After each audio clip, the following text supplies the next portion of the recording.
ഒരു ഇതൊക്കെയാണ്, അതൊക്കെ ശരിയാക്കി എടുക്കാം, കുഴപ്പമൊന്നുമില്ല. ഇന്ത്യൻ ടീമിലെ സഞ്ജു വരാൻ നേരത്ത് പ്രത്യേകിച്ച് മലയാളികളെ സംബന്ധിച്ചിടത്തോളം വലിയ പ്രതീക്ഷയൊക്കെയാണ് പലഘട്ടം. അതെ.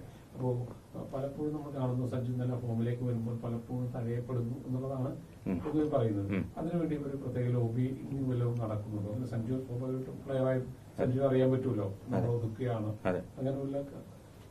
ഇല്ല, ഞാൻ ഇപ്പോൾ T20 ഇന്ത്യയിലെ കണ്ടിന്യൂസ് പ്ലെയറാണ്. ഞാൻ കണ്ടിന്യൂസ് ആയിട്ട് 10-14 മാച്ച് T20 ഓപ്പണറായിട്ട് കളിച്ച് കുറച്ച് നന്നായിട്ട് പെർഫോം ചെയ്യുന്നുണ്ട്.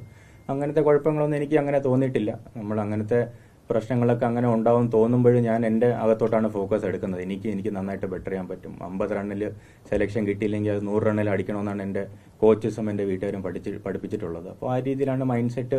നമ്മൾ പുറത്തോട്ട് ഫോക്കസ് ചെയ്യാതെ എനിക്ക് ഇനി എന്ത് ബെറ്ററായിട്ട് ചെയ്യാൻ പറ്റുമെന്നാണ് ഞാൻ ആലോചിച്ചിട്ടുള്ളത്. ഒരു സെഞ്ചുറി അടിച്ചിട്ട് കയറാൻ പറ്റില്ലെങ്കിൽ 3 അടിച്ച് കയറാൻ പറ്റണം. ആ ഒരു മൈൻഡ് സെറ്റാണ് നമ്മൾ